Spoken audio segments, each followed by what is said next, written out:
Alrighty, folks, you know I'm feeling great on a Tuesday morning because we're now 5-0 in our last 5 board member picks on my premium site. We had the Guardians yesterday on the money line, and they got the job done by the final of 3-1. And the good news is I've got another board member tier package pick going off here today. And with that, let's go ahead and dive right into some free content. And speak of the devil, we're going to take a look at the Mets taking on the Guardians, 6:10 Eastern first pitch. Cleveland's $1.25, totals 9.5. Carlos Carrasco for the Guardians, Adrian Hauser for the Mets. The Hauser is winless on the season with an ERA in the 7s. And these Mets pitchers have been terrible away from Flushing, Queens. They're walking more batters per 9 on the road than any other staff in baseball. They're also giving up 5.6 runs a game in their travels. That's nearly a league worst as well. And unfortunately for them, they're facing a Cleveland lineup who is no stranger to hitting the baseball. The Guardians are a top 5 run-producing team on their home field. Jose Ramirez is 3rd in the big leagues in runs batted in, club leader in hits. Meanwhile, Josh Naylor has a dozen home runs. That's a team best as well. Now, injury-wise, Steven Kwan is out with a hammy. Alvarez still inactive for the Mets. 5 out of New York's last 6 ball games on the road got over the total. As far as the entire season is concerned, they saw 70% of their away games get over the total as well. Give me Cleveland minus $1.25, over 9. Next matchup, Brewers Marlins, 6:40 Eastern start time. Milwaukee's $1.40, totals 8 runs. Robert Gasser for the Brewers, Trevor Rogers for the Marlins. And out of 42 innings of work this year, the lefty Rogers has recorded only 1 win on the season. He's just 1-6 with an ERA close to 6. And, that's really been a huge problem for Miami this year. They're pitching. The Marlins allow more runs a game at home than any other pitching staff in baseball. And unfortunately for them, the Brewers are one of the best run-producing teams in the game. They're actually in the top 3 in scoring. William Contreras is hitting .332 and ranks in the top 5 in RBI. Meanwhile, Christian Yelich hits .321 with an OPS of .962. And even if the bats go cold here today for the Brewers, their starting pitcher Robert Gasser's looked good in a couple of starts. He's 2-0 with a sub-1 ERA. Now, injury-wise, Hoskins is still out for the Brewers. Garcia and Anderson still inactive for Miami. 6 out of Marlins' last 7 home games did get over the total. Meanwhile, Milwaukee went 60% to the over in their last 10 themselves. Give me the Brewers minus $1.40, over 8. Next game, Padres Reds, 6:40 Eastern first pitch. San Diego's $1.20, totals 9. Joe Musgrove for the Pods, Andrew Abbott for Cincy. And even though Abbott's look good, the Reds just don't want to win for the lefty. He's got just 2 wins on the year through 50 innings of work. As a matter of fact, he does come into today's ball game with a 2-4 record on the year. And I think a lot of that has to do with their bats. The Reds are a bottom 3 hit-producing team at home. And that's especially troubling considering they have such a short porch at the Great American Ballpark. Of course, they're facing a Padres team who won 3 out of their last 4. And they play their best baseball on the road. Matter of fact, the Pods are currently leading the major leagues in hits per game while traveling. Jurickson Profar hits .339 and leads the roster in hits. Jay Cronenworth leads the roster in RBI. Now, injury-wise, Xander Bogaerts is questionable for the Pods. TJ Friedl out for the Reds. When it comes to the total, since he's gone 63% to the over as the home team. Meanwhile, 5 out of the Padres' last 7 got over the total themselves. Give me San Diego minus $1.20, over 9. Next game, Giants-Pirates, 6:40 p.m. East. San Francisco's minus 135, totals 8 runs. Logan Webb for San Francisco, Martin Perez for the Pirates. Now, both teams are having significant problems at the plate, and I'll start with Pittsburgh. The Pirates are scoring fewer runs a game on the road than any other roster besides one. And in their last 10 gatherings with San Francisco, they were held to just 3.7 runs a game. Now, they're also 60% to the under in their home games against the National League. Meanwhile, San Francisco is one of the worst run-producing lineups in the National League themselves. Give me the under 8 runs. Next contest, Rangers, Phillies, 6:40 p.m. East. Philadelphia's $1.70, totals 9 runs. Ranger Suarez for Philadelphia, John Gray for Texas. And as good as Gray's been, well, he's only got 2 wins on the season to show for it. Of course, that's through 52 innings of work. And out of the Rangers' last 9 ball games, they took the loss in all of those contests except for 2. Significant problems at the plate for Texas. Evan Carter's hitting just .205. Adolis Garcia leads the lineup in strikeouts. And unfortunately for them, they have to face Ranger Suarez, who's 8-0 on the year, with an ERA of 1.37. And no real shock, the lefty's got himself a minuscule .76 whip. Now, these Phillies pitchers are actually striking out more batters a game than any other roster except for one. But I'll tell you what, it ain't just pitching with the best team in baseball right now. These guys are also the best run-producing team in the game. Alec Boehm's got the second most RBI in the majors, batting average of .330. Meanwhile, Bryce Harper leads the lineup in homers and has an OPS just about in the 900s. Now, injury-wise, Trey Turner's out for the Phils, Wyatt Langford inactive for the Rangers. 6 out of Texas's last 10 ball games did fall under the total. Meanwhile, the Rangers have also gone 67% to the under in their interleague games. Give me Philadelphia -170, under 9. Next game, Twins, Nats, 6:45 East. Minnesota's $1.85, totals 8.5. Joe Ryan for the Twins, Patrick Corbin for the Nats. And even though Corbin continues to be a pitiful major league pitcher, the Nats have been a solid run line covering team this year. They're actually covering in 61% of their ball games for the entire year. And even though they're not hitting it well, they do find creative ways to get on base. The Nats are currently leading the majors in walks per 9 at home. And they're facing a Minnesota team who refuses to win for Joe Ryan. The righty's got just 2 wins through 53 innings of work, plus a losing record.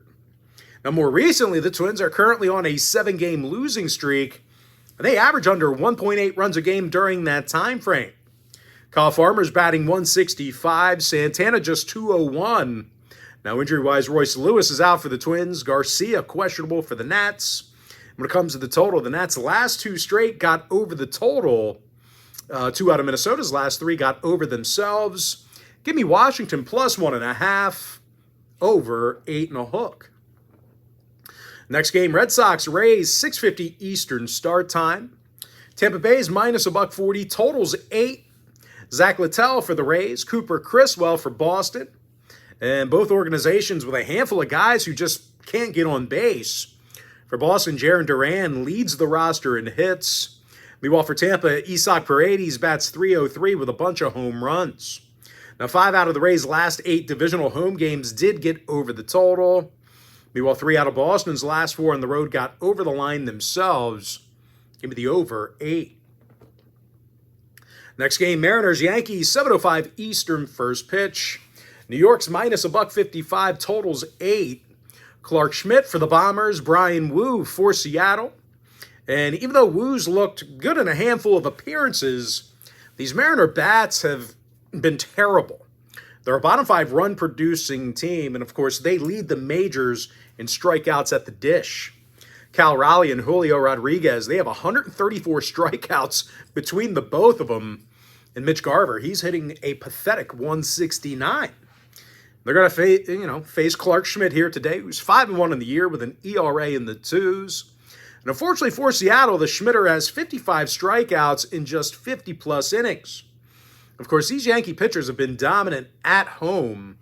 They're allowing a league-low 2.8 runs a game on their own field. Now, injury-wise, Polanco's questionable for the M's. And oddly enough, the Mariners' last 4 straight road games all got over the total themselves. 8-2 to the over in their last 10 at any location. Give me the Yankees -155, over 8. Next game, White Sox, Blue Jays, 7:07 Eastern start time. Toronto's -170, total 7 runs. Yusei Kikuchi for the Blue Jays, Garrett Crochet for the White Sox. And as bad as Chicago's been, well, Crochet's giving these guys legit chances to win. And believe it or not, the lefty has a handful of wins on the season, and he does not have a losing record. As a matter of fact, he's got 70 strikeouts in 51-plus innings with a stingy 1.01 whip. And he's facing a Toronto lineup who struggles to produce runs themselves. They have the lowest run production total in the AL East. And no real surprise, the Blue Jays are a bottom 5 hit-producing team. George Springer hits just 198. Alejandro Kirk has an OPS in the 500s. And as good as starting pitcher Yusei Kikuchi's been, well, these guys just don't want to win for it. The Cooch man has a losing record and just a couple of wins through 52 innings. Now, injury-wise, Robert and Ramos are out for Chicago. 6 out of the White Sox last 10 ball games fell under the line. Meanwhile, Toronto went 70% to the under in their last 10 themselves. Give me the White Sox plus 1.5, under 7. Next game, Braves-Cubs, 7:40 p.m. East. Atlanta's $1.25, totals 10.5. Charlie Morton for the Braves, Javier Assad for the Cubs. And as good as Assad's been, well, the Cubs are having a tough time getting on base. They're a bottom 5 hit-producing lineup in the National League. And no real surprise, they're also having problems making contact. They're striking out nearly double-digit times a game at Wrigley. Ian Happ's hitting 208. Michael Busch has the most strikeouts. And they got to face a good one in Charlie Morton. The righty's recorded only 1 loss through 46 innings of work. He's also got an ERA in the 3s along with a solid 1.15 whip. Now, injury-wise, Austin Riley's questionable for the Braves. Sean Murphy's still out. Meanwhile, for Chicago, Horner's questionable for the Cubs. Swanson's still out as well. 6 out of Chicago's last 10 ball games stayed under the total. Meanwhile, Atlanta went 80% to the under in their last 10. Give me the Braves minus $1.25, under 10.5. Next game, Tigers, Royals, 7:40 Eastern start time. Both clubs are minus $1.10, totals 9.5. Alec Marsh for Kansas City, Casey Mize for Detroit. And even though Mize is having a good year numbers-wise, the Tigers don't want to win for the guy. He's recorded only 1 win through 43-plus innings. Of course, at the plate, the Tigers are having some problems making contact. They're a bottom 10 strikeout team on the road. Of course, they're facing Alec Marsh, who continues to throw well for Kansas City. He's got an ERA in the 2s along with a 1.05 whip. And out of 37 innings of work this year, the righties recorded only 1 loss. But even if Marsh runs into some problems here today, this Kansas City lineup is sneaky tough to get out. Matter of fact, the Royals are striking out fewer times a game at home than any other roster in the Bigs. Salvi Perez is hitting .341 and ranks 4th in the Bigs in RBI. And Bobby Witt Jr. is just 5 points shy of hitting .300 at the dish. Now, total-wise, 6 out of the Royals' last 10 ball games fell under the total. They're also 63% to the under against American League opponents at home. Give me the Royals minus $1.10, under 9.5. Next game, Orioles-Cardinals, 7:45 Eastern start time. Baltimore's minus $1.45, totals 9. Kyle Bradish for the O's, Lance Lynn for St. Louis. And out of 45-plus innings, the righty Lance Lynn has only 1 win on the season. He's got an ERA in the 4s along with a sloppy 1.48 whip. Meanwhile, at the plate, the Cards have struggled producing runs. They're in the bottom 5 in runs per game in the National League.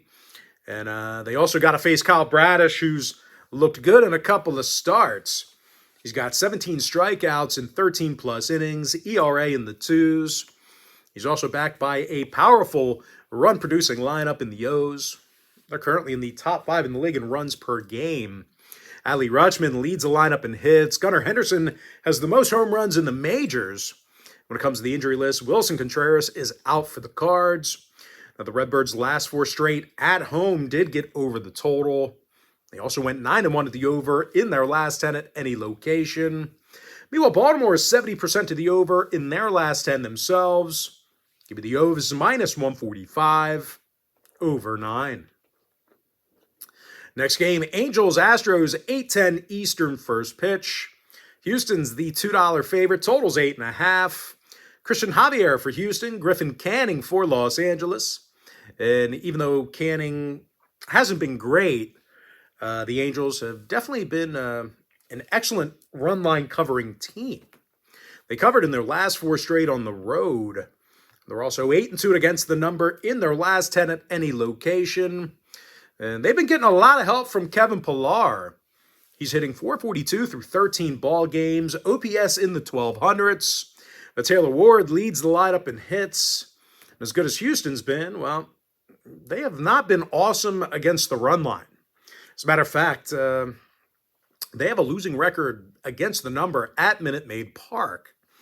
And as far as the entire season is concerned, they also have a losing record against the run line at any location. Now, injury-wise, Chas McCormick still out for Houston. Sano and Drury inactive for Los Angeles. Give me the Angels plus 1.5, under 8.5. All right, next game. It is going to be Rockies Athletics, 9:40 Eastern start time. Oakland's minus $1.30, total 7.5. Aaron Brooks for the A's, Cal Quantrill for Colorado. Now, Quantrill's definitely given these guys chances to win games. He's got an ERA in the 3s, and he does not have a losing record either. Of course, as a team, the Rockies did get the W in 7 out of their last 10. They're facing an Oakland squad who's actually quite the opposite. The A's are on an 8-game losing streak themselves, and they simply can't get base runners. Oakland's averaging just 7.1 hits a game. That's nearly a league worst. And no real surprise here, the A's are 11 games below 500. And they have a losing record at home. Now, injury-wise, Andujar is questionable for the A's. Diaz day-to-day for Colorado. When it comes to the total, the Rockies went 64% to the under in their interleague games. Meanwhile, Oakland's gone 67% to the under against National League opponents themselves. Give me the Rockies plus $1.15, under 7.5.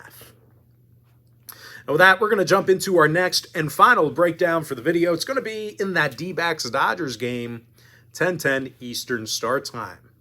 The LA Dodgers are minus $1.70, totals 8.5. Gavin Stone for Los Angeles, Brandon Pfaadt for Arizona. Now, Pfaadt's definitely thrown well, but the D-backs kind of don't want to hit for him. He's got just 1 win through 54 innings of work. Of course, his bullpen lets him down as well. And he has allowed his fair share of runs. The righty's got an ERA in the 4s right now. And I'll tell you what, pitching has definitely been a problem for Arizona. They give up more hits a game than any other staff besides one. And unfortunately for them, they're facing the best run-producing lineup in the NL West. Shohei Ohtani leads the majors in OPS average. Mookie Betts hits .335. And even if the Dodgers struggle at the plate, they've got a good one on the mound in Gavin Stone. Stone's 4-1 with an ERA in the 3s. And of course, when it comes to the injury report, Max Muncy's out for the Dodgers. Perdomo and Thomas inactive for Arizona. Now, 3 out of the D-backs' last 4 road games did get over the total. They're also 70% to the over in their last 10. Give me the Dodgers minus $1.70, over 8.5. And with that, folks, we're going to jump into our quick pick recap. Give me the Guardians minus $1.25, over 9. Brewers minus 140, over 8. Once again, I'm 5-0 my last 5 board member picks on my premium site. Padres minus 120, over 9. Give me the under 8 in the Giants-Pirates game. Phillies minus 170, under 9. Nationals plus 1.5, over 8.5. I like the over 8 in the Red Sox-Rays game. Yankees minus 155, over 8 runs. Chicago White Sox plus 1.5, under 7. Braves minus $1.25, under 10.5. Royals minus $1.10, under 9.5. Baltimore minus 145, over 9. Angels plus 1.5, under 8.5. Rockies plus $1.15, under 7.5. And give me the Dodgers minus 170, over 8.5 runs. And with that, folks, that's going to do it for me. Don't forget to check me out on my premium site. Now, if you do end up getting a membership here today on patreon.com/BrockPage, just a friendly reminder, you're going to get access to that membership every single day for the next 30 days. As an added bonus, you're also going to get access to all of my cheaper memberships absolutely free. They're going to be included with your purchase. That's why I always tell folks that Chairman package, it's a full access, all-inclusive membership. It gives you access to every single premium selection of mine, every single package, every single day for the next 30 days. And as an added bonus, you also get access to my Chairman podcast absolutely free. It's included with your purchase. Most importantly, folks, gotta thank you for joining me right here on the free video. I really hope you enjoyed all this great free content, all this great free information. With that, folks, happy Tuesday to you. Best of luck to you. And I look forward to seeing you later on today on my premium site at patreon.com/BrockPage.